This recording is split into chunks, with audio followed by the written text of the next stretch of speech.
যাই হোক, আমরা এখন HTML এর স্ট্রাকচারটা শিখব।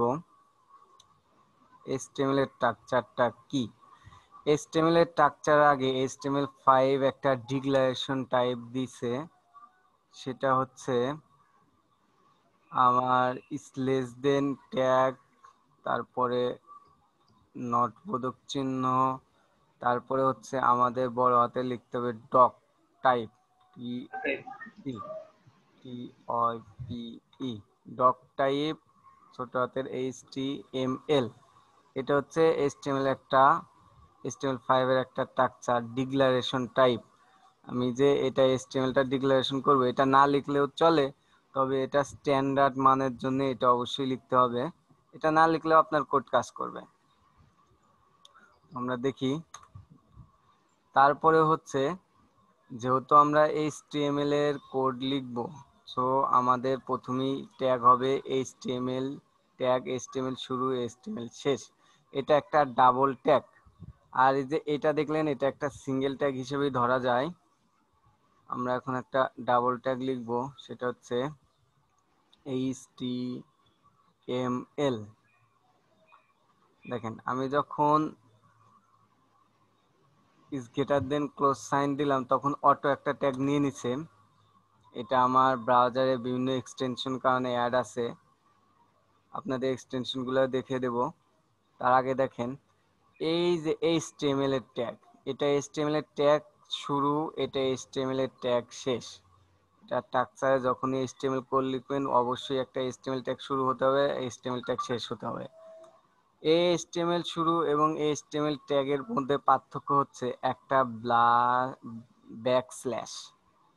এইটাই হচ্ছে পার্থক্য। যখনই এই স্ল্যাশটা দেবেন, তখনই বুঝবেন যে এই ট্যাগটা হচ্ছে ক্লোজিং ট্যাগ, অর্থাৎ শেষের ট্যাগ, আর এই ট্যাগটা শুরুর ট্যাগ। তো এটা একটা ডাবল ট্যাগ। ডাবল ট্যাগের HTML শুরু হয়, HTML শেষ হয়। HTML এর মধ্যে আমাদের স্ট্রাকচার দিতে হবে হচ্ছে হেড ট্যাগ। একটা হেড ট্যাগ আছে, HEAD, হেড ট্যাগ। দেখেন, যখন আমি হেড ট্যাগ দিলাম, হেড ট্যাগ শুরু, হেড ট্যাগ শেষ, এইটাও একটা double tag. Double tag, head tag শেষ, হেড ট্যাগ শুরু, হেড ট্যাগ শেষ। এই হেড ট্যাগের মধ্যে হচ্ছে একটা ট্যাগ আছে, সেটা হচ্ছে টাইটেল ট্যাগ। এই টাইটেল ট্যাগটাও ডাবল ট্যাগ। এই টাইটেল ট্যাগটা শুরু, এই টাইটেল ট্যাগটা শেষ। এখন হেডের মধ্যে গেল, হেডের পর আসবে হচ্ছে বডির মধ্যে একটা ট্যাগ আছে, সেটা হচ্ছে নাম বডি। এই বডি ট্যাগটা হচ্ছে একটা ডাবল ট্যাগ। এই বডি ট্যাগ শেষ, body tag start, body tag ইন্ড। এই বডি ট্যাগের মধ্যে আমাদের যাবতীয় কন্টেন্ট থাকবে, যেমন আমাদের এইচ অন ট্যাগ, হেডিং ট্যাগগুলা, প্যারাগ্রাফ ট্যাগগুলা, ডিভগুলা, যত প্রকার ট্যাগ আছে সব আমরা এই বডি ট্যাগের মধ্যে লিখব। আর এই হেড ট্যাগের মধ্যে হচ্ছে আপনার বিভিন্ন ধরনের লিঙ্ক হবে, মেটা ট্যাগ হবে, ফেভ আইকনের ট্যাগ হবে। যখন আমরা করব তখন বুঝবো, অর্থাৎ এটা মাথায় রাখেন, এই হেডের ট্যাগের মধ্যে দিয়ে আমরা লিঙ্কের কাজগুলা করব। আর লিংকের কাজ যেমন জাভাস্ক্রিপ্ট দিয়েও লিংক করা যায়, সেটা আমরা হেডের মধ্যে দেব না, তবে হেডের মধ্যে দিলেও কাজ করবে। সেটা আমরা বডির শেষের দিকে দেব। কেন দেব, যখন দেব সেটা তখন বলবো, অবশ্যই এর কারণ আছে। এইটা গেল HTML এর স্ট্রাকচার। দেখি তো রিফ্রেশ দিয়ে কি অবস্থা, কিছুই নেই, আমরা যেহেতু কোনো কন্টেন্ট দেই নাই। দেখি, আমরা প্রথম কন্টেন্টটাই লিখি টাইটেলের মধ্যে। টাইটেলের মধ্যে কিছু একটা লিখি। টাইটেলের মধ্যে কি লিখব, দিস ইজ মাই টাইটেল। এটা আমরা টাইটেলের মধ্যে লিখলাম, দেখি কি অবস্থা হয়, কই আসে। দেখেন, এখানে কি কোনো কিছু আসছে বডির মধ্যে? এই টাইটেলটা আসছে দেখেন ট্যাব বারে, দিস ইজ মাই টাইটেল, অর্থাৎ আপনি এইখানে যে টাইটেলটা লিখবেন সেই লেখাটা আপনার এইখানে আসবে। এর মানে এই দেখেন এই জায়গায় HTML, Wikipedia, Google translator, bring, এইগুলা হচ্ছে ওনারা টাইটেলের মধ্যে দিছে, এই কারণেই এই লেখাগুলা এইখানে আসছে। আমাদের টাইটেলের মধ্যে যেহেতু দিস ইজ মাই টাইটেল লেখা, সেই কারণে আমাদের টাইটেলের মধ্যে দিস ইজ মাই টাইটেল আসছে। এখন দেখি আমরা বডির মধ্যে কিছু লিখি। বডির মধ্যে লিখলাম দিস ইজ মাই বডি। দেখেন এইখানে দিস ইজ মাই বডি চলে আসছে, কিন্তু এটা কোনো কিছু হইলো যে বডির মধ্যে সরাসরি কিছু লেখা লিখে দিলাম আর এটা ব্রাউজারে শো করতেছে? ব্রাউজার ঠিকই শো করতেছে, কিন্তু কথা হলো এটা কি কোনো স্ট্যান্ডার্ড মানের কোড হইলো? এখানে তো আমি কোনো ট্যাগই দিই নাই, তাইলে কেমনে হইলো? তো আমরা স্ট্যান্ডার্ড কোড লিখতে গেলে অবশ্যই আমরা এইখানে আমরা যে কোনো ট্যাগ দেব। যেমন আমরা প্রথমেই একটা পি ট্যাগ নিলাম, পি ট্যাগ, এটা হচ্ছে ডাবল ট্যাগ, এই পি ট্যাগ শুরু, এই পি ট্যাগ শেষ। এই পি ট্যাগের মধ্যে হচ্ছে আমরা আমাদের এলিমেন্ট দিলাম। এইখানে এখন রিফ্রেশ দিলে সেম সেম কারণ এটা পি ট্যাগের জন্য আসছে, কিন্তু এইখানে একটু উপর থেকে নেমে আসছে। এর মানে কিছুটা মার্জিন আছে, এই পি ট্যাগে কিছুটা মার্জিন থাকে ডিফল্ট ভাবে, এই কারণে পি ট্যাগ কিছুটা নেমে আসছে। তখন আমরা আমাদের প্রয়োজন অনুযায়ী সিএসএস করে এটা হচ্ছে আমরা কমপ্লিট করব, যে আমরা কোথায় নেব কোথায় না নেব। এটা কি প্যাডিং করতে হবে? না, এটা প্যাডিং নাই, প্যাডিং আর মার্জিনের কনসেপ্টটা আমি আপনাদের বলে দেব যখন আমরা সিএসএস আসবো, তখন অবশ্যই আমরা এটা নিয়ে আলোচনা করব। আমরা সবগুলোই ধীরে ধীরে বিস্তারিতভাবে আলোচনা করব। তার আগে আমার একটা কাজ আছে, একটু ওয়েট করেন।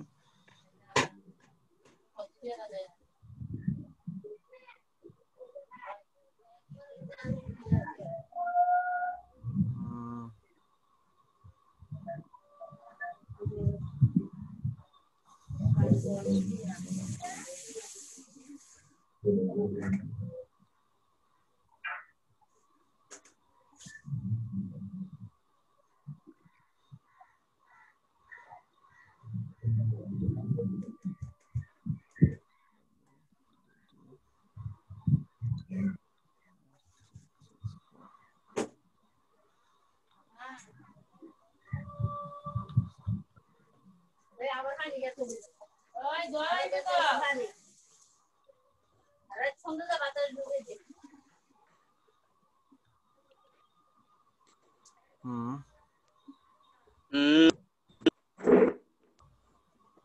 কোথায় ছিলাম?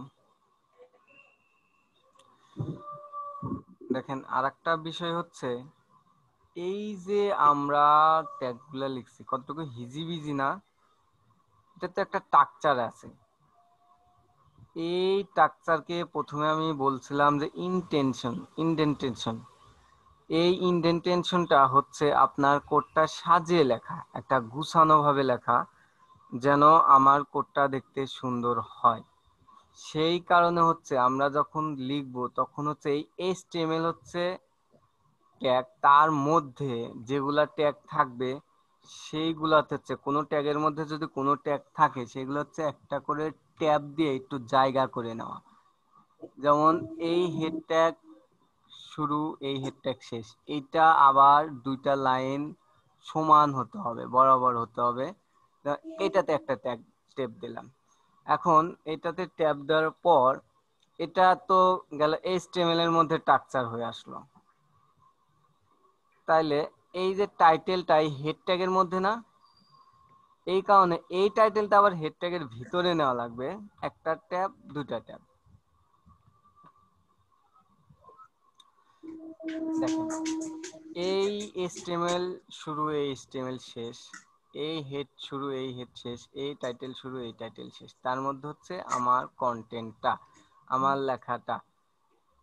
এই দেখেন, এই একটা ট্যাগের মধ্যে একটা ট্যাগ, যেই ট্যাগের মধ্যে যেই ট্যাগটা, সেই ট্যাগে কিন্তু একটা ট্যাব দিছি, একটা ট্যাব, অর্থাৎ এইখানে আমার 4টা স্পেস আছে।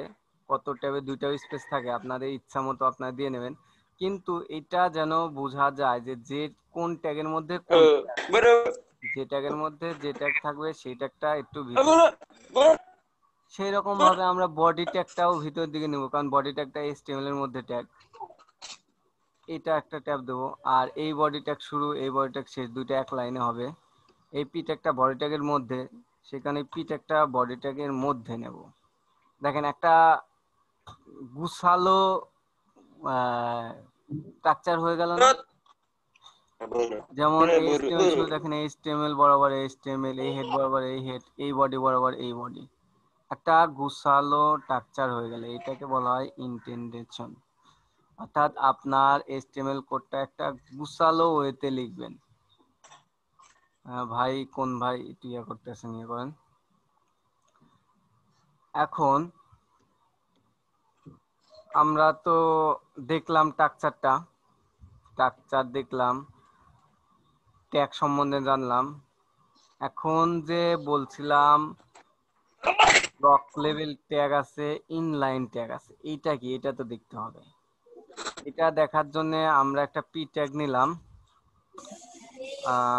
তার আগে আরেকটা ট্যাগ দেখি, সেটা হচ্ছে একটা অ্যাঙ্কর ট্যাগ দেখি। এ ট্যাগ, এ ট্যাগটা হচ্ছে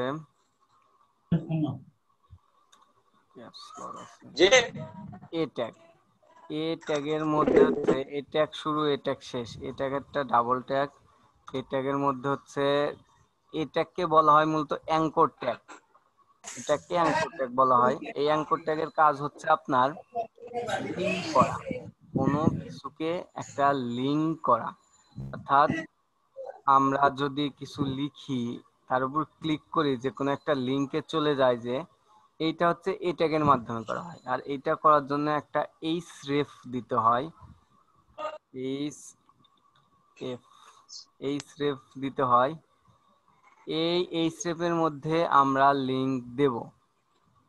এইখানে দেখেন, এটা তো ট্যাগ, এটা ট্যাগ, একটা ইজ গ্রেটার দেন সাইন, একটা ইজ লেস দেন সাইন আছে, কিন্তু এইটা যে লিখলাম, এটাতে তো কোনো সাইন নাই। এটা একটা ট্যাগের মধ্যে একটা লেখা লিখলাম, এটা তো অবশ্যই কিছু নাম আছে। এটার কাজ কি? এইটার নাম হচ্ছে অ্যাট্রিবিউট। যে কোনো ট্যাগের মধ্যে যদি স্পেস দিয়ে লেখেন, সেটা একটা অ্যাট্রিবিউট হয়ে যায়। আমাদের অনেক অ্যাট্রিবিউট আছে, আমরা সময় হলে যখন কাজের সাপেক্ষে তখন অবশ্যই দেখব। যেটা মনে রাখবেন, যখন একটা ট্যাগের মধ্যে একটা স্পেস দিয়ে কিছু লেখা হয়, সেটা হয়ে যায় একটা অ্যাট্রিবিউট।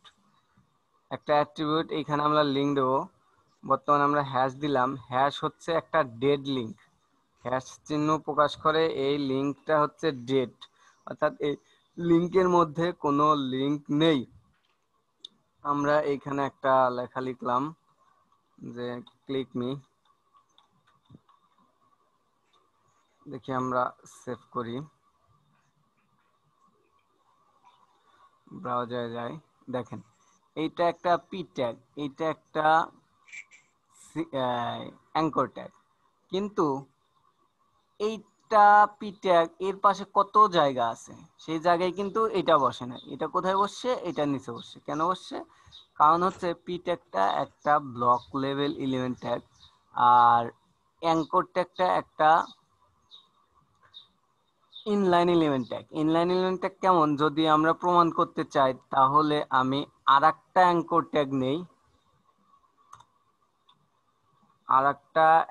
ট্যাগ নেই, সেটাতে অ্যাট্রিবিউট দেই,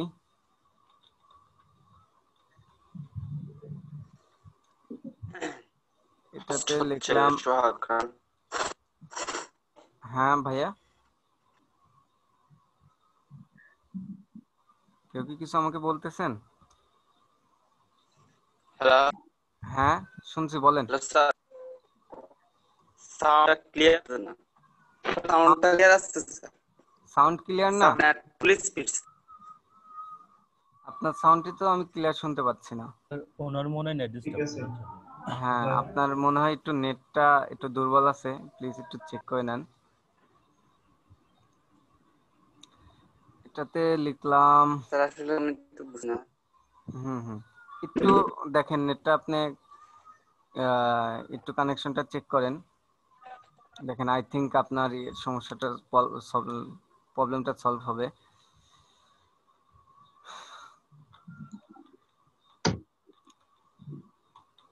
এটা লিখলাম অ্যানাদার লিংক। যখন আমরা এটাতে যাব, দেখেন এটা একটা লিংক, এটা একটা লিংক। এই লিংকটা যতটুকু জায়গা নিচ্ছে, হ্যাঁ স্যার বলেন। হ্যালো হ্যাঁ স্যার শুনতে পাচ্ছি, স্যার, আপনি বলেন। ভিডিও কি স্যার এডিট করবেন? আপনি কি আমার কথা এখনো ক্লিয়ার শুনতে পাচ্ছেন না? হ্যালো বলেন, শুনছি। বা স্যার পুরো ক্লিয়ার, ভিডিও ক্লিয়ার করতেছে। আমার নেট প্রবলেম। হ্যাঁ, আই থিঙ্ক আপনার নেটটা একটু সমস্যা আছে, কারণ আমার এখানে তো সমস্যা থাকার কথা না। আমি ঠিক আছে ভাইয়া। হ্যাঁ, আমি সবার কথাই স্পষ্ট শুনতে পাচ্ছি, আপনার কথা আমি একটু শুনতে পাচ্ছি না, সেরকম ভাবে ভেঙে আসতেছে। সো আই থিঙ্ক আপনার নেটের সমস্যা। আপনি একটু প্লিজ চেক করেন কানেকশনটা। আর না হয় আপনি আপনি স্যার চালে স্যার আমি এখন করবেন আপনার নিব ক্লিয়ার তো না। আপনি করেন, রিকানেক্ট করেন। আপনি লিভ নিয়ে আবার রিকানেক্ট করেন। আমি দেখেন ওয়েটিং রুমটা অফ করে দিছি, আপনাদের যখন ইচ্ছা আপনারা কানেক্ট করতে পারেন। একটু রিকানেক্ট করেন, একটু দেখেন, কষ্ট করেন। কোথায় ছিলাম? লিংক। এইটা একটা লিংক, দুইটা লিংক, এখানে কিন্তু দুইটা লিংক, একটার পাশে একটা বসছে, এর মানে অবশ্যই এটা ইনলাইন এলিমেন্ট, অর্থাৎ ও যেটুকু জায়গা প্রয়োজন সেইটুকু জায়গা নিয়ে আর বাদ বাকি জায়গা ছেড়ে দিছে। কিন্তু প্যারাগ্রাফ ট্যাগটা একটা ব্লক লেভেল এলিমেন্ট, ওইটা যতটুকু জায়গা প্রয়োজন ততটুকু তো নিচেই, ওর হরিজেন্টালি পুরা জায়গাটা ও হচ্ছে নিয়ে নিছে, ও কাউকে বসতে দেয়নি। এটা যদি আমরা প্রমাণ চাই কিংবা দেখতে চাই, তাহলে আপনাদের ইন্সপেক্ট এলিমেন্ট করতে হবে। মাউসের রাইট বাটন ক্লিক করে ইন্সপেক্ট এলিমেন্ট করবেন। যখনই আপনাদের কোনো সমস্যা হবে তখন ইন্সপেক্ট এলিমেন্ট করে দেখবেন, আমরা অবশ্যই সময় হলে সেটাও দেখব। দেখেন এই প্যারাগ্রাফ পি ট্যাগটা দেখি আমরা কোন লেভেলের এলিমেন্ট। এই দেখেন, যখনই পি ট্যাগের উপর কার্সর নিলাম, ও নির্দিষ্ট জায়গা নিয়ে বাদ বাকি জায়গা কিন্তু ও নিয়ে নিছে, অর্থাৎ বাদ বাকি জায়গা ফাঁকা রাখে নাই, ও পুরাটুকু নিয়ে নিছে। ও কাউকে বসতে দেয় না, পুরোটুকু নিয়ে নেওয়ার জন্য এই দেখেন একটা রেখা দেখা যাচ্ছে, এর মানে বোঝা যায় ও পুরোটুকু জায়গা নিয়ে নিছে। আমরা যখন লিংকে যাব, দেখেন লিংকে আসলাম, দেখেন ও কিন্তু, দেখেন যখনই আমরা লিংকে চাপ দিচ্ছি তখনই ও নির্দিষ্ট জায়গার যে যতটুকু প্রয়োজন ও ততটুকু নিচে, বাদ বাকি কিন্তু আর কোনো রেখা নেই, বাদ বাকিটুকু নিয়ে নেয় নাই।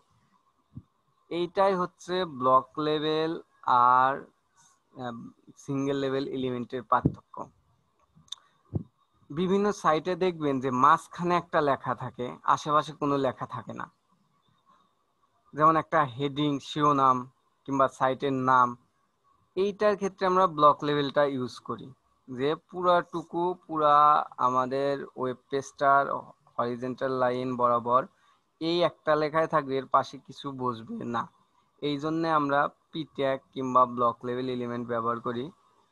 আর যেখানে দেখবেন যে একটা কিছু লেখা আছে, আবার এই পাশে আরেকটা কিছু লেখা আছে, মানে পাশাপাশি যত লেখা আছে, এইটা করার জন্যে আমরা সিঙ্গেল লাইন কিংবা ইনলাইন এলিমেন্টটা ব্যবহার করি।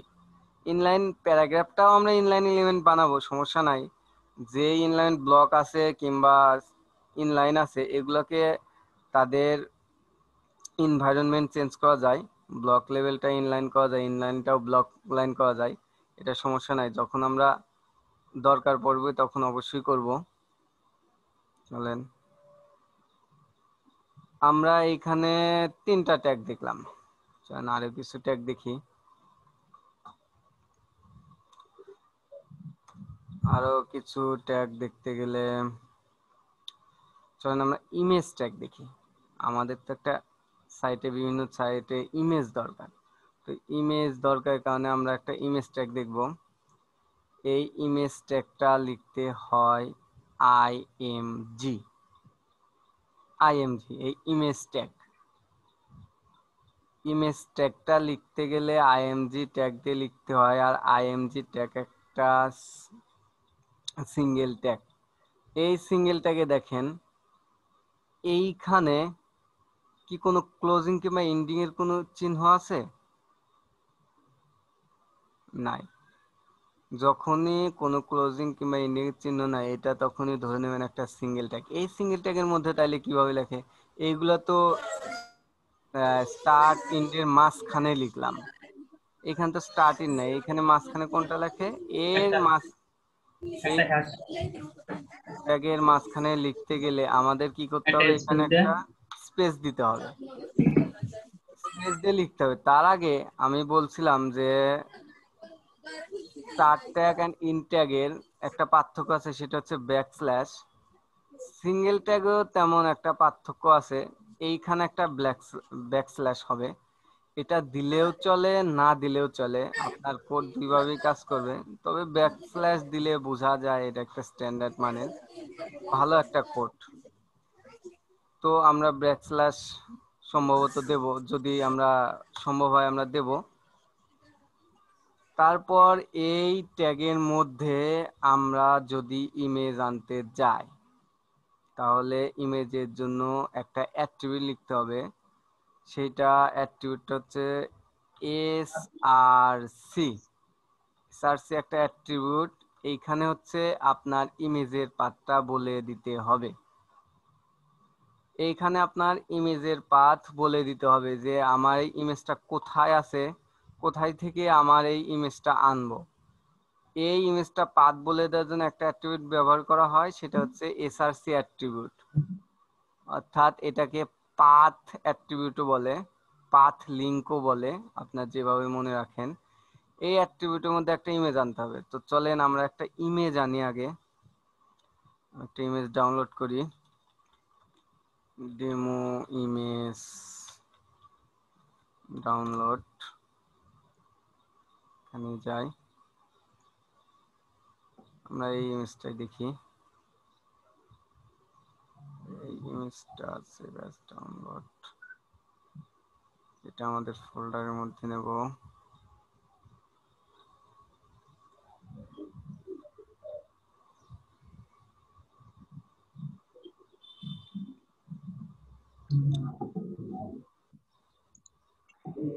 দেখেন আমাদের ইমেজের নাম হচ্ছে হ্যান্ড রাইটিং। এটা হচ্ছে আমাদের ইমেজের নাম। দেখি আমরা সেভ করি, সেভ করে আমাদের এটা করি, এটা এখানে সার্চ দিই, দেখেন আমাদের ইমেজটা চলে আসছে। এই ইমেজটাও হচ্ছে একটা ইনলাইন এলিমেন্ট। এখন কথা হলো যে দেখেন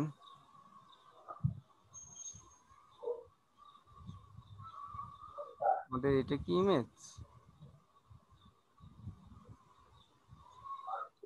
আমাদের এক্সটেনশনটা কি এক্সটেনশন, সরি এটা ভুল একটা ইমেজ ডাউনলোড করছি, ওএফপি আসছে ভার্সন। আমরা এক্সটেনশন দেব হচ্ছে জেপিজি কিংবা পিএনজি, যাই হোক। দেখি এটা কি, এটার ভার্সনটা ওএফপি। এই ইমেজে এই ঝামেলাগুলো প্রচুর করে, কারণ লেখা একটা অন্য ইমেজ আসে। ইমেজে যাই, এটা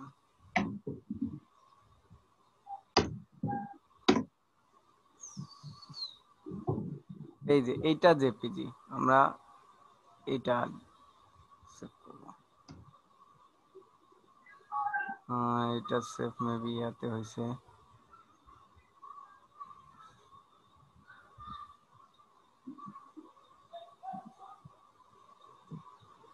এটা ডিলিট করব।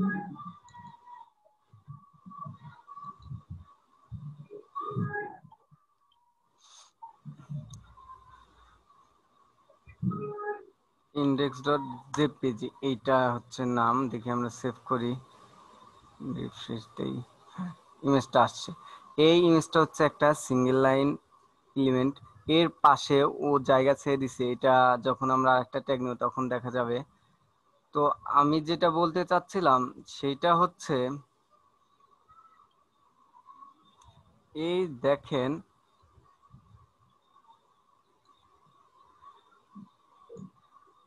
এই যে আমাদের এটা ফাইল, এই পাশে হচ্ছে একটা ইমেজ।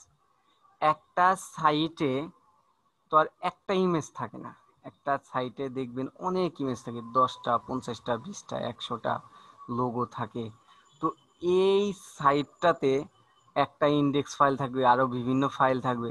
তো আমরা যদি একটা ফোল্ডারের মধ্যেই সবগুলা লিখি তাহলে আমাদের খুঁজে পেতে কষ্ট হবে, হজবরল একটা ব্যাপার স্যাপার হবে, তারপর আপনার লিঙ্ক করতে কষ্ট হবে, অনেক সমস্যা হবে। এই সমস্যা সমাধানের জন্য আমরা হচ্ছে সব সময়ই ইমেজের জন্য হোক, সিএসএস এর জন্য হোক, জেএস এর জন্য হোক, যেই কাজের জন্য হোক, আলাদা আলাদা কাজের জন্য আলাদা আলাদা ফোল্ডার ক্রিয়েট করব এবং সেই ফোল্ডারের মধ্যে আমরা ওই এলিমেন্টগুলো রাখবো। যেমন ইমেজের জন্য আমরা একটা ফোল্ডার লিখি ইমেজ,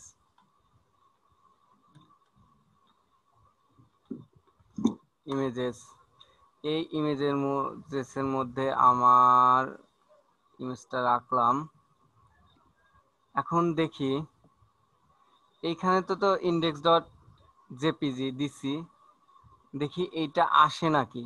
এটা তো এইটা যে নাম, এটা তো সেম নাম, তাই তো আসার কথা। দেখি কি অবস্থা হয়। দেখেন কোনো ইমেজ আসে নাই। কেন আসে নাই? ফোল্ডার পাথটা দেখা দিতে হবে। হ্যাঁ, ইমেজ আসে নাই কারণ হচ্ছে এটার পুরা পাথ হয় নাই, সম্পূর্ণ পাথ হয় নাই, এটা একটা ভুল পাথ হয়েছে। কারণ হচ্ছে এই ফাইলটা এই ফাইলটা আমার রিড করবে কিভাবে? আমাদের তো সার্ভার এই ফাইলটাই রিড করে, এই ফাইলটা সবসময় রিড করে। তো এই ফাইলটা রিড করবে হচ্ছে এর সাথে কোন ফোল্ডার কিংবা কোন ফাইল আছে সেই ফাইলটা আগে যাবে, তার মধ্যে কি ফাইল আছে সেই ফাইলটা আগে যাবে। অর্থাৎ এটা রুট থেকে আমাদের পাথটা দেখা দিতে হবে। তো ইন্ডেক্সের রুটে কি আছে? ইন্ডেক্সের রুটে আছে কিন্তু ইমেজ, ইন্ডেক্সের রুটে কিন্তু ইন্ডেক্স ডট জেপিজি নেই, ইন্ডেক্সের রুটে আছে ইমেজ একটা ফোল্ডার। তো আমরা প্রথমে ইন্ডেক্সে যাব, ইন্ডেক্সের রুটে। এই কোড মানেই হচ্ছে এই ফাইল এডিট করা মানে ইন্ডেক্সের রুট। ইন্ডেক্সের রুটে কি আছে? আমাদের একটা ইমেজ ফোল্ডার আছে। আমরা ইমেজ ইমেজ ফোল্ডারটা দিলাম। আর এর মধ্যে যাওয়ার জন্য, এই ইমেজ ফোল্ডারের মধ্যে যাওয়ার জন্য একটা ব্যাকস্ল্যাশ দিতে হয়। যে কোনো ফোল্ডারের ভিতরে যাওয়ার জন্য একটা ব্যাকস্ল্যাশ দিতে হয়। তো এই ইমেজের ফোল্ডারে গেলাম, ব্যাকস্ল্যাশ দিয়ে ভিতরে গেলাম, ভিতরে গিয়ে কি আছে, কি ফাইল আছে? আমার ইন্ডেক্স ডট জেপিজি ফাইলটা আছে। জি, এই যে এখন হলো পাথ। দেখি এখন আসে নাকি। এখন যেহেতু পাথটা ঠিক আছে সেহেতু ইমেজটা চলে আসছে। তো হতে পারে না আমার অনেক ইমেজ আছে, যেমন আমি এটার নেম চেঞ্জ করে দেই। আমরা ইন্ডেক্স ডট ইমেজ না দিয়ে ইমেজ ডট জেপিজি দিলাম। আমাদের কিন্তু এখন পাথটা চেঞ্জ হয়ে গেল। হতে পারে না এরকম যে আমরা কোডে একটা লিখছি কিন্তু দেখা গেল যে ওই ইমেজটা চেঞ্জ করে অন্য একটা ইমেজ দেবো, তখন অন্য একটা ইমেজের অন্য নাম, এটা আমাদের মাথায় নাই। তো ওই ইমেজটা এনে ওইখানে বসা দিয়ে আগের ইমেজটা ডিলিট করে দিলাম, কিন্তু কোডের মধ্যে আগের ইমেজের ফাইল নেমটা ছিল, এই ফাইল নেমটা আর পায় নাই। তখন কি হয়? তখন ইমেজ পায় না। কিংবা এরকম হতে পারে যে এই ইমেজে পাথ দিতে হয়তো কোনো একটা ওয়ার্ড মিসিং হয়ে গেছে, তখন ইমেজ পায় না। দেখি, তখন ইমেজ না পাইলে এইরকম আসে। এখন এরকম আসলে তো আমরা বুঝতে পারবো না যে এটা কোন জায়গার ইমেজ কিংবা কোন ইমেজ। এটা বোঝার জন্য একটা ওয়ে আছে, সেটা হচ্ছে একটা অ্যাট্রিবিউট আছে, সেটা হচ্ছে অল্টার অ্যাট্রিবিউট। অল্টার অ্যাট্রিবিউটের মধ্যে আপনি যা লিখবেন, ইমেজ মিসিং লিখেন, যখনই পাথ ঠিক থাকবে না তখনই হচ্ছে আপনার অল্টারের মধ্যে যা লেখা সেটা চলে আসবে।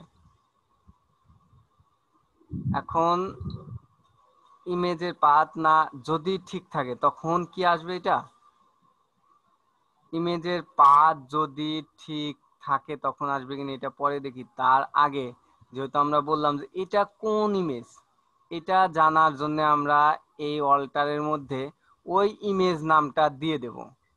এই আমাদের ইমেজের নাম ছিল ইমেজ ডট জেপিজি। এই ডট এক্সটেনশনটা না দেওয়াই ভালো, আমরা এটা দেব না। কিংবা এখানে যদি আমার লোগো ইমেজ থাকে আমরা দেব লোগো ইমেজ কিংবা ব্যানার ইমেজ, যে ইমেজই আমরা সাইটে ব্যবহার করি সেই ইমেজের নামটা এখানে দিয়ে দেব। যখন আমরা নামটা দিয়ে দেবো দেখেন তখন এই লোগো ইমেজটা আসছে। এখন কথা হলো যদি আমার ইমেজের পার্টটা ঠিক থাকে তখন এই লেখাটা আসবে কি না দেখি। আমি ইমেজের পার্টটা ঠিক করে দেই। আমার রুটে ইমেজ ফোল্ডারের মধ্যে ইমেজ ডট জেপিজি এই লেখাটা। এখন কি আপনারা বলতে পারবেন যে এই লেখাটা আসবে কিনা?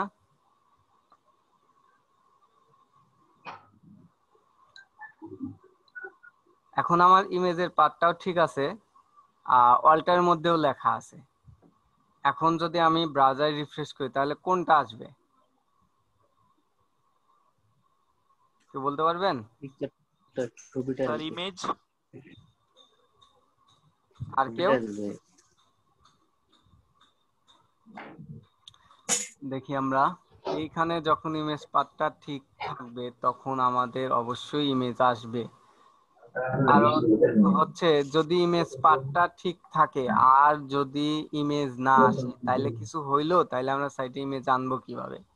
এই অল্টার ট্যাগ হচ্ছে কোনো কারণে যদি ইমেজ পাথটা মিসিং থাকে তাহলে ও বলে দেবে যে এই জায়গায় আপনার এই ইমেজটা মিসিং আছে। এটা আমরা অল্টার মধ্যে লিখে দেবো এই ইমেজটা মিসিং আছে। অল্টারটা আরেকটা কাজেও লাগে, সেটা হচ্ছে বেসিক এসইও কাজে লাগে। যেমন কেউ যদি লোগো ইমেজ দিয়ে সার্চ দেয় কিংবা এখানে যে নাম দেন সেই নাম দিয়ে সার্চ দেয় তাহলে এসইও র্যাঙ্কটা পাবে। তো এই গেল ইমেজ। দেখি তো image single tag block level element না single level element, inspect element করব। ইমেজের উপর দেখেন, ইমেজের উপর নিচ্ছি, দেখেন ও যতটুকু জায়গা পাইছে ততটুকু নিচে, আশেপাশে কিন্তু জায়গা নাই নাই ছেড়ে দিছে। যেমন পি ট্যাগে সিঙ্গেল এলিমেন্ট, দিছে। Single element. তো লিঙ্ক ট্যাগ, ইমেজ ট্যাগ এগুলা সিঙ্গেল এলিমেন্ট, আর ইমেজ ট্যাগ একটা single tag, a tag double tag, P tag double tag. তো আমরা দেখি আমাদের কোর্স মডিউলটা হালকা, আরো অনেক ট্যাগ আছে আমরা আলোচনা করব। তার আগে এইটুকুতে কারো কোনো প্রশ্ন আছে?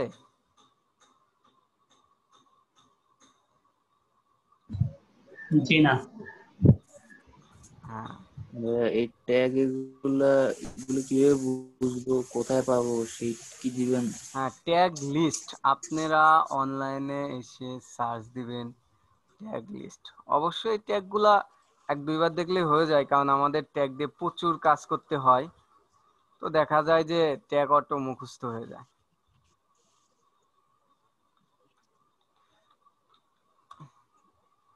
জি স্যার। HTML ট্যাগ লিস্ট অনেক রিসোর্স আছে, আমরা অনেক জায়গা থেকেই পাবো। এই দেখেন এইখানে HTML home basic, HTML tag list, HTML link image, এগুলো প্রত্যেকটা এক একটা ট্যাগ। আমরা পুরো লিস্টটা চাই।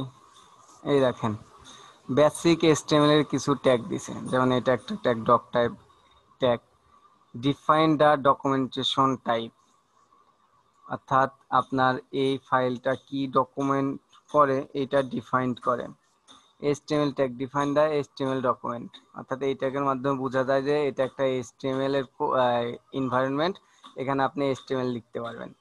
Head tag contain meta data information for the document, অর্থাৎ এই হেড ট্যাগটা কি রাখে, মেটা ডেটা রাখে, ইনফরমেশন রাখে, বিভিন্ন লিঙ্ক রাখে।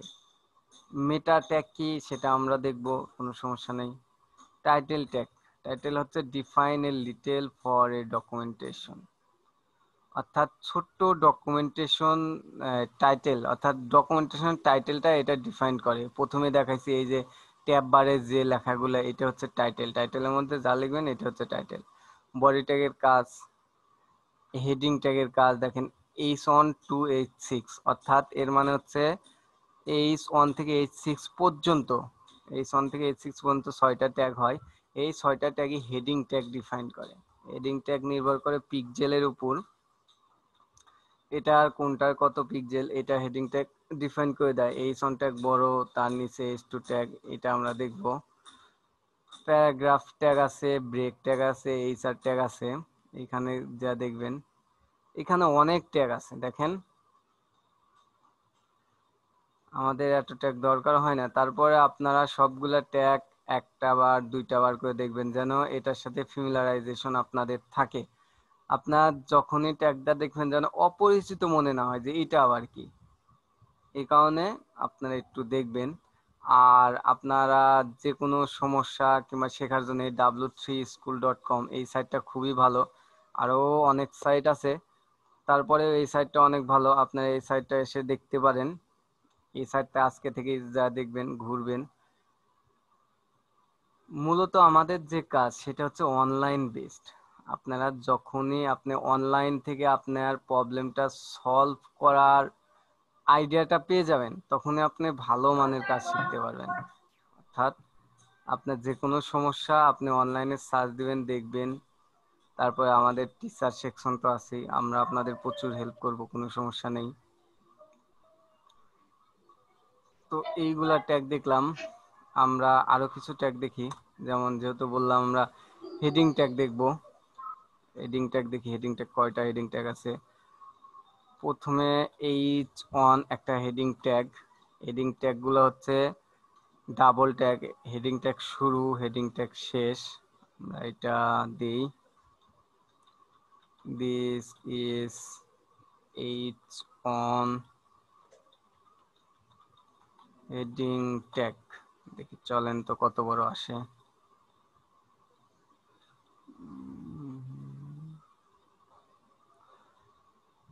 কেটে দেই। দেখেন এটা হচ্ছে H1 হেডিং ট্যাগ। দেখি H2 ট্যাগের কি অবস্থা। H2 tag, this is H2 tag. দেখেন H1 ট্যাগটা একটু বড়, H2 ট্যাগটা একটু ছোট, H3 ট্যাগটা তারও ছোট হবে, H4 টা তারও ছোট হবে। চলেন আমরা সবগুলো ট্যাগই দেখব, আমাদের হাতে অনেক সময় আছে। H3 এইভাবে না, 3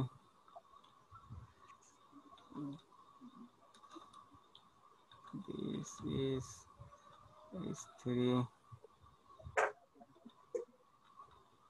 heading tag, আমরা H4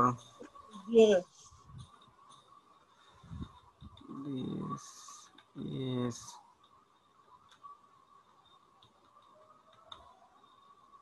heading tag,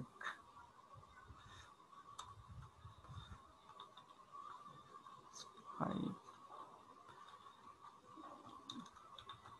this is if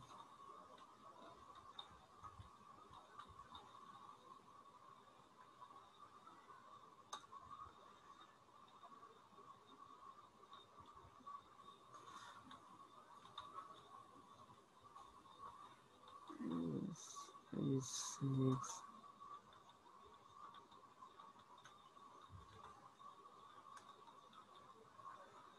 tag।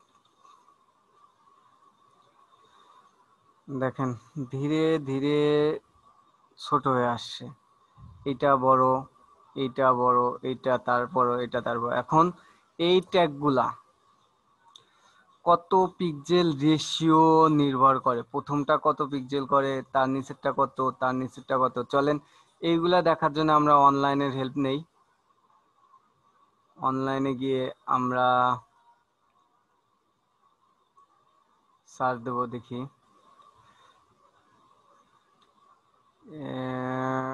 Heading heading tag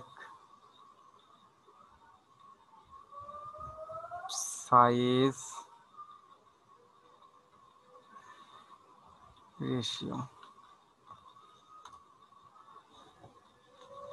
how to expect call. দেখি এখানে এলিমেন্ট,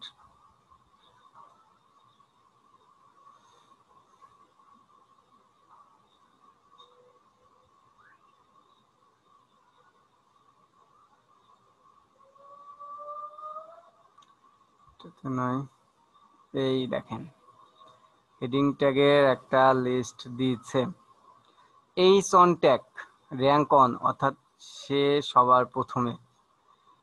এক্সাম্পল দিছে H one tag. H one tag দিয়ে হচ্ছে আপনার ডিফাইন করা হয় এইচ অন ট্যাগকে।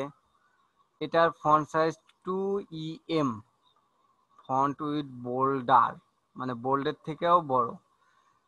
আর পিক্সেলের দিছে 32 পিক্সেল।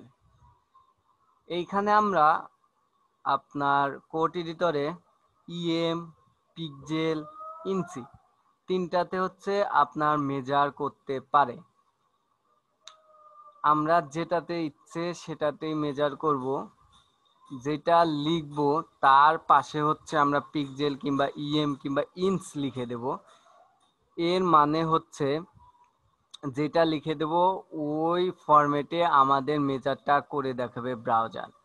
তো এখানে যেহেতু 2 পিক্সেল 2em, এর মানে বোঝা যাচ্ছে 1em সমান 16 পিক্সেল। দেখেন এইখানেও দেওয়া আছে the height of 1em is usually 16 pixel, অর্থাৎ 1em সমান 16 পিক্সেল। আপনার ইঞ্চিতেও কনভার্ট করা যায়, আপনারা ইঞ্চি টু পিক্সেল কনভার্টার লিখলেই চলে আসবে যে 1 ইঞ্চি সমান কত পিক্সেল।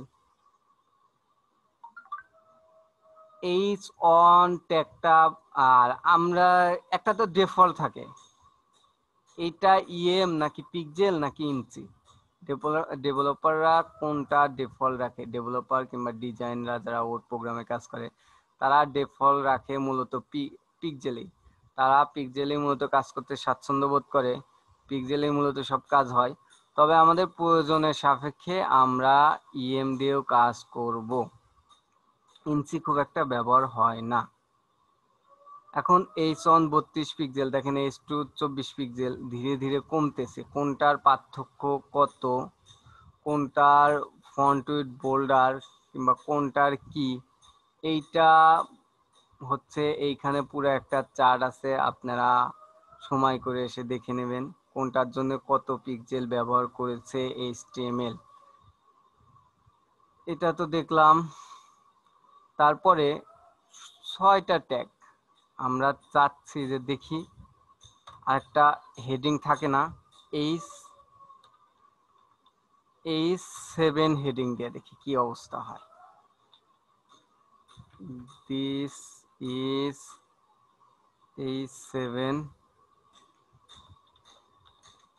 Heading tag. দেখি H7 এর কি অবস্থা, আমাদের তো দেখতে হবে, না দেখে আমরা কেন বিশ্বাস করব। যখনই আপনি হেডিং H7টা দিলেন, ও কোনো হেডিং ট্যাগ না পেয়ে ডিফল্ট ভাবে ও পি ট্যাগ আকারে দিছে, কিন্তু এটা পি ট্যাগ না। আমরা প্রথমে পি ট্যাগ ছাড়া লিখছিলাম না, এরকমই আসছে না।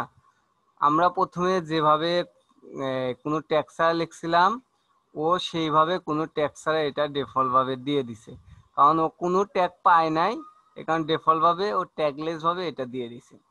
তো আমাদের ট্যাগ হচ্ছে, হেডিং ট্যাগ গুলো হচ্ছে H1 থেকে H6 পর্যন্ত, এর বাইরে কোনো হেডিং ট্যাগ নেই। এটা আমরা ডিলিট করে দেই।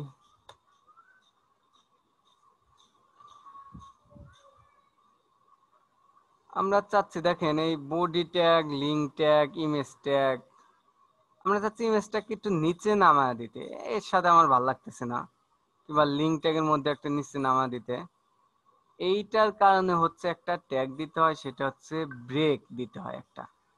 ব্রেক মানে হচ্ছে একটা ইন্টার সমান, একটা ইন্টার সমান জায়গায় যে আমি যেমন এখন ইন্টার দিয়ে একটা জায়গা করে নিলাম, ব্রেক ট্যাগ হচ্ছে ও একটা ইন্টার দিয়ে জায়গা করে নেবে। একটু ওয়েট করেন, অফিস থেকে ফোন দিচ্ছে।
হ্যালো,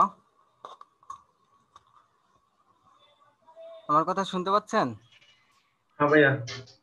হ্যাঁ, কথা হলো আপনারা দেখেন পার্টিসিপেন্ট করছেন 10 জন, আমি দিয়ে 11 জন, ডাবল নাম আছে কিনা দেখেন, 10 জন, আর প্রেজেন্ট দিছে হচ্ছে 15 জন, কালকে এরা সাইন করছে 20 জন। এখন এইটা নিয়ে আমাকে অফিস থেকে ফোন দিছিল, তারা তো সার্বক্ষণিক ক্লাসগুলা মনিটর করতেছে। এখন তারা আমাকে বলতেছে যে কেন তারা প্রেজেন্ট দিয়ে ক্লাস করতেছে না, বাইরে গেল। এটা হচ্ছে প্রথম কোশ্চেন। আর একটা কোশ্চেন হচ্ছে যে যারা ক্লাস করতেছে না, কেন করতেছে না, তাহলে তারা কেন এই কোর্সটা নিল অন্য কারো সুযোগ নষ্ট করে। এই ক্ষেত্রে আপনারাই বলেন এখন আমার কি বলার আছে। স্যার অনেকেই সমস্যার জন্য ঢুকতে পারতেছে না ক্লাসরুমে। কি সমস্যার কারণে ঢুকতে পারতেছে না? স্যার ওদের জিমেল দিয়ে ওই যে লগ ইনে নাকি ঝামেলা হচ্ছে নানা ধরনের। ওটা হোয়াটসঅ্যাপ গ্রুপে এতক্ষণ ধরে বলছিলাম, প্রায় 2-3 জনকে, 2-3 জন ঢুকতে পারতেছে না এটার জন্য। তা আপনি একটু ব্যাপারটা দেখে নিলে ভালো হয় হোয়াটসঅ্যাপ গ্রুপে।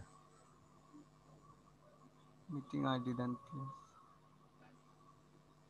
লগইন নেন।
এখন কথা হলো তারা কেন ঢুকতে পারতেছে না।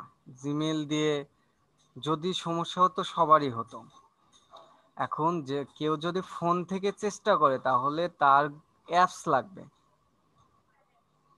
আর যদি কেউ ল্যাপটপ কিংবা ডেস্কটপ দিয়ে ঢোকে তাহলে সে ওয়েব ব্রাউজারে ঢুকতে পারবে, যে লিংক আছে সেই লিংকের মাধ্যমে গেলেই। আদারওয়াইজ যদি কোনো কারণে লিংকে প্রবলেম হয় তাহলে তো আইডি পাসওয়ার্ড আছে, জয়েন ক্লাসে গিয়ে আইডি পাসওয়ার্ড দিলেই তো ঢুকে যায়। আইডি পাসওয়ার্ড দেওয়ার পর অনেকের মানে অথরাইজ আপনার মানে ব্যাপারটা খুবই সিকিউর, তো ওটার জন্য আবার মানে জিমেল লগ ইন চাচ্ছে। তো সেখানে করতে হয় কি আপনার আবার মানে গুগল অপশন আছে আর ফেসবুক অপশন আছে, ওগুলোতে আইডি পাসওয়ার্ডে পাওয়া যায়। হচ্ছে না, অথরাইজেশন চাচ্ছে। জি স্যার, অথরাইজেশন হচ্ছে। তো স্যার এই অথরাইজেশন গিয়ে অনেকের হচ্ছে, অনেকেই আটকে যাচ্ছে। অথরাইজেশনে কি চাচ্ছে? স্যার ওখানে মানে আবার অনলি আপনার সাইন ইন। অথরাইজড অ্যাকাউন্ট দিয়ে, অথরাইজড মেইল যেটা ওর সাথে কানেক্ট হ্যাঁ করা আছে ওটা দিয়ে লগ ওটা ইন দিয়ে, করা যাবে। হ্যাঁ ওটা দিয়ে এখন ওখানেই অনেকে ঢুকতে পারছে ওই ব্যাপারটার জন্য। টুইট করেন।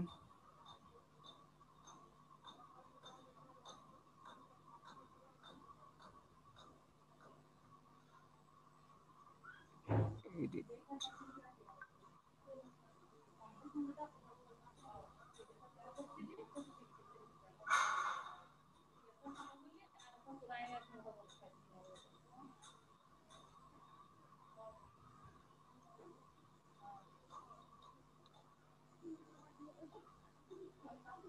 এইরকম একটু আমি মিটিংটা ক্যান্সেল করি, আবার মিটিংটা ক্যান্সেল করতে আবার প্রথম থেকে শুরু করতে হবে। জি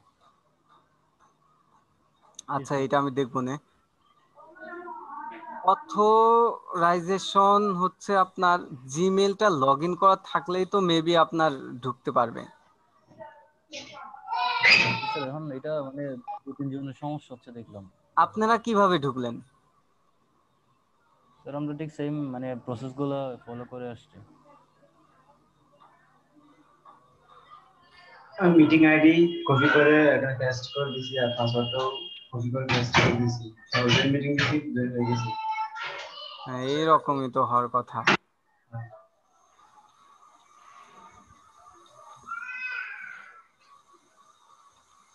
আচ্ছা স্যার, আমাদের হোয়াটসঅ্যাপ গ্রুপে অনেকগুলো নাম্বার দেওয়া হয়েছে, এগুলো মানে কি কাজে লাগে? কি নাম্বার দেওয়া হয়েছে? ওই যে উপরে দেখলাম। নাম্বার না এগুলো স্যার স্যার একটা যে লিংক, বড় একটা লিংক পাঠিয়েছি, ওইটাতে বলছেন? ওগুলো তারিখ ছিল। হ্যাঁ, ওইটা হচ্ছে আমি পুরো একটা মাসে শিডিউল করছি, সেটা আমাদের অফিসে জমা দিতে হয়, আপনাদেরও দিতে হয়। ওই তারিখে দেখবেন ডেট আছে, ওই সময় সময় আমাদের ক্লাসগুলো হবে। ওইখানে আপনার লিঙ্কও আছে, আইডি পাসওয়ার্ড সবই দেওয়া আছে, পুরো একটা প্যাকেজ আছে ওইখানে। অক্টোবর 3 পর্যন্ত একটা লিংক দিয়ে ঢোকা যাবে ক্লাস। হ্যাঁ, অনলি 1 মান্থের একটা লিঙ্ক করা হয়েছে।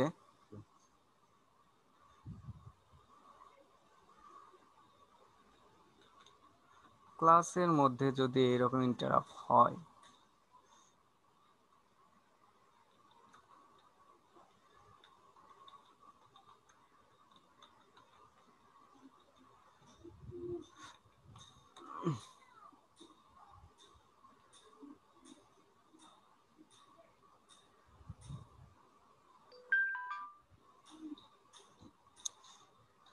এইটা তো গেল, ঠিক আছে, যারা ঢুকতে পারতেছে না।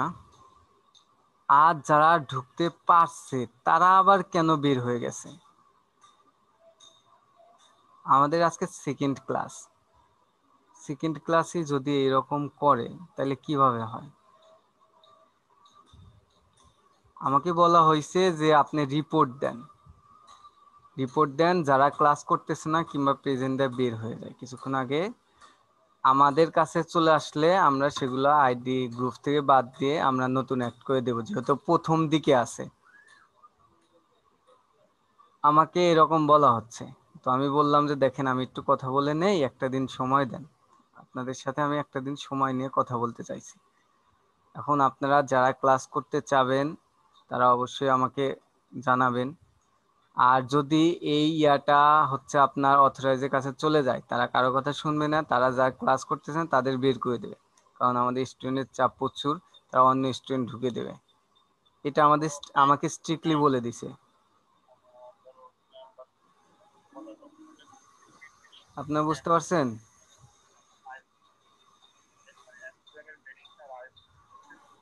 হ্যাঁ ভাইয়া বুঝতে পারছি।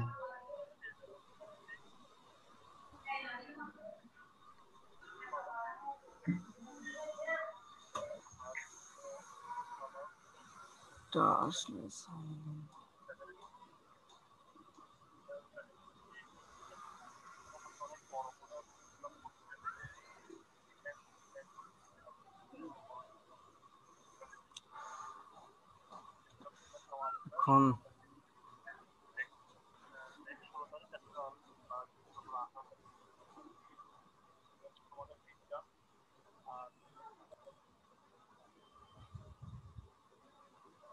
অবস্থা,